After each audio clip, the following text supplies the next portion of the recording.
Hi, my name is Peter. Thanks for joining me in the guest video for Piano Clubhouse.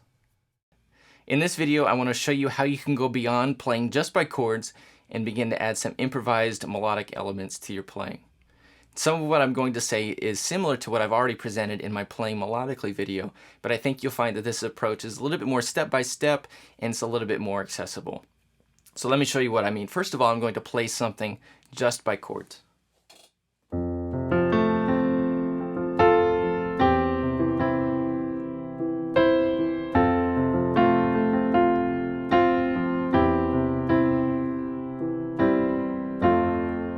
Now I'm going to add some melodic elements to what I'm playing.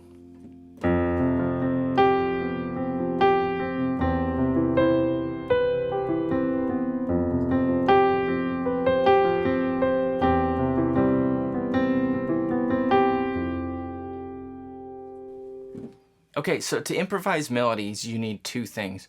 One, you need ideas for what to play. And two, you need the technique and ability to be able to express those.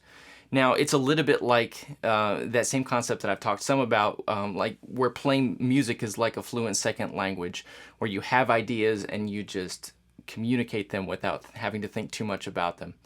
And I think a really effective way to get there is to learn how to use just a small number of notes at a time. Because when you think about it, the way you learned your primary language was not all at once. You learned it bit by bit until you had a good grasp of the vocabulary. And I really like that same approach for music as well. So here's what I mean. I'm going to play something in the key of C major again, and I'm going to outline the chords with my left hand, and in my right hand I'm only going to improvise melodies. But instead of trying to use the entire C major scale, I'm going to limit myself to just two notes, B and C. Here's what it would sound like.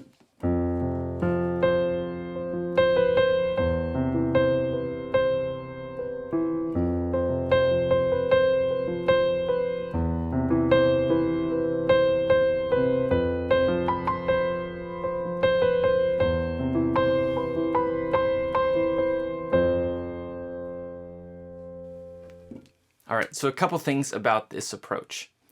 First of all, with just two notes, it's easy to begin to hear what the notes will sound like and what their character is like. Now, I'm not just playing B and C, I'm playing the first note of the C major scale and the seventh note of the C major scale. And as I play with just these two notes, you begin to hear how the seventh note creates a tension and an instability that resolves once it goes to the much more solid and stable first note. You begin to hear that playing just these notes together. Another point is that since I wasn't trying to work in a whole bunch of notes, I was able to focus more on playing interesting rhythms and playing them expressively as well. And one more thing is that as I was going through this, I was starting to get bored with just these two notes, but then of course B and C are available in other octaves as well. So I jumped up here and started going back and forth, even playing them as octaves together. So that's a place that I probably wouldn't have gone to if I was worried about trying to get in all these other notes in the C major scale. So it actually opened up a possibility that I probably wouldn't have used if I was focusing on all the other notes. Now let's take it one step further and add the fifth note of the scale, which in the key of C major is G. Let's hear what this sounds like.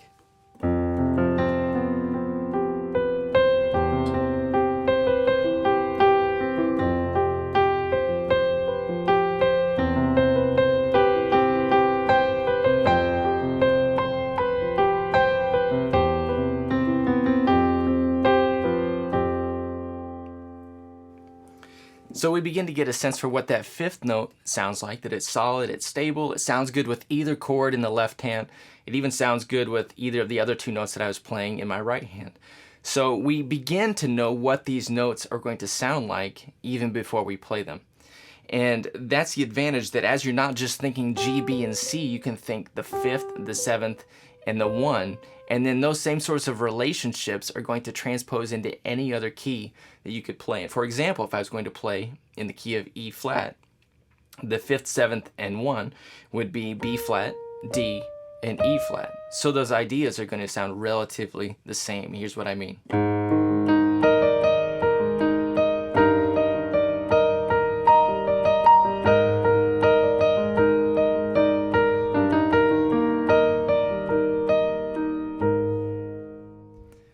So if you're wanting to go beyond chords and begin to improvise some melodies, I really like this approach of just taking a few notes, get to know them really well, and you can branch out from there.